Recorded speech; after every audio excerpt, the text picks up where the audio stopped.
Saudi আরব প্রবাসীদের জন্য কড়া একটা সতর্কবার্তা। এটা শুধু বাংলাদেশিদের জন্য না, সৌদি আরবে যত দেশের প্রবাসী আছে সবার জন্যই এটা একটা বড় ধরনের সতর্কবার্তা।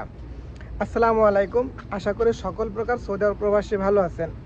আমার আজকের ভিডিওটা সৌদি আরবে যারা ড্রাইভিং করে এবং যারা ড্রাইভিং বিষয় আসবে তাদের জন্য, তাই তারা ভিডিওটা সম্পূর্ণ মনোযোগ সহকারে দেখবেন। আর যারা ড্রাইভার না, তারা তাদের ড্রাইভার বন্ধুদের কাছে আমার ভিডিওটা শেয়ার করে দেবেন, তাহলে তাদের অনেক উপকারে আসবে।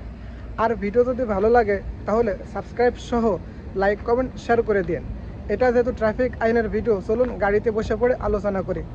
সৌদি আরবে আর্টিকেল ৭৪ এর আইনের কিছু সংশোধন করা হয়েছে। ধরুন, এমন আইন করেছে যে আপনি যদি রাস্তায় ট্রাফিকের এমন কোনো আইন ভঙ্গ করেন যে আইন ভঙ্গ করার জন্য মানব জীবনের ক্ষতি হতে পারে, এরকম আইন যদি আপনি ভঙ্গ করেন তাহলে এই দেশ থেকে আপনাকে ডিপোর্ট সহ ব্যান করা হবে। আপনাকে এই দেশ থেকে বিতাড়িত করা হবে। দ্বিতীয়বার আপনি এই দেশে আর আসতে পারবেন না। ধরুন, আপনি এমন কোনো আইন ভঙ্গ করলেন যে আইনের দ্বারা মানব জীবনের ক্ষতি হলো। প্রথমবার যদি আপনি আইন ভঙ্গ করেন, আপনাকে জরিমানা করা হবে। দ্বিতীয়বার যদি একই প্রকার অপরাধ করেন তাহলে আপনাকে সর্বোচ্চ জরিমানা করা হবে।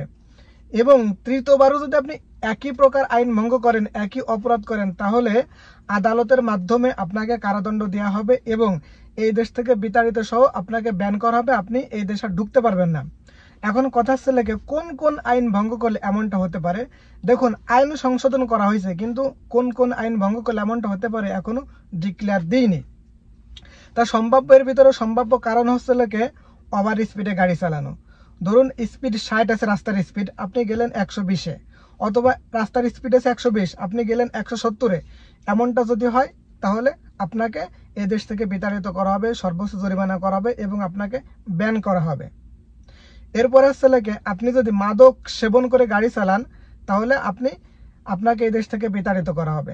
এরপর হচ্ছে আপনি যদি একাই 2 লেন নিয়ে গাড়ি চালান, 2 লেন অর্থাৎ পিছনের লোককে আপনি সাইড দেবেন না, যদি আপনি এরকমটা করেন তাহলেও আপনাকে এই আইন ভঙ্গের মাধ্যমে এই দেশ থেকে বিতাড়িত করা হবে। পুনরায় আপনাকে এই দেশে ঢুকতে দেওয়া হবে না। এরপর আসে ড্রিফটিং।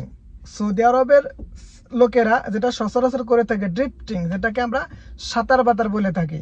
কারণ এই সাঁতার বাতার করতে যাই আমার মালিকের 4th মার্কেজ গাড়ি আমি পুরো ভেঙে দলামুজ করে ফেলছি। যদিও এর জন্য আমাকে কিছুই বলেনি, জরিমানাও দেওয়া লাগেনি। আসলে এমন কপিল বা ভাগ্যের ব্যাপার, এর জন্য আমাকে কিছুই বলেনি। তা আপনি যদি সাঁতার বাতার করেন বা সাঁতার বাতার দেন, এরকম ড্রিফটিং করেন, তাহলে আপনাকে এই দেশ থেকে বিতাড়িত করা হবে, আপনাকে এই দেশ আর ঢুকতে দেওয়া হবে না। তাই আশা করি যে সকল প্রবাসী আছেন তারা সৌদি আরবের আইন কানুন মেনে, সৌদি ট্রাফিক আইন মেনে গাড়ি চালাবেন। কারণ আপনার কারণে যেন অন্য কোনো জনমানবের ক্ষতি না হয়, এমনটা বিবেচনা করে রাস্তায় বের হবেন। আর ভিডিওটা ভালো লাগলে অবশ্যই আমার চ্যানেলটা সাবস্ক্রাইব করে রাখবেন। লাইক কমেন্টের পাশাপাশি বন্ধুদের কাছে শেয়ার করে দেবেন, সৌদি আরব প্রবাসীদের কাছে, যাতে করে তারাও উপকৃত হতে পারে এই ভিডিও দেখে। তবে আগামী ভিডিওতে জিয়ারা বিষয়ের একটা আপডেট থাকতে পারে। আশা করি সবাই আমার চ্যানেলের সঙ্গে থাকবেন।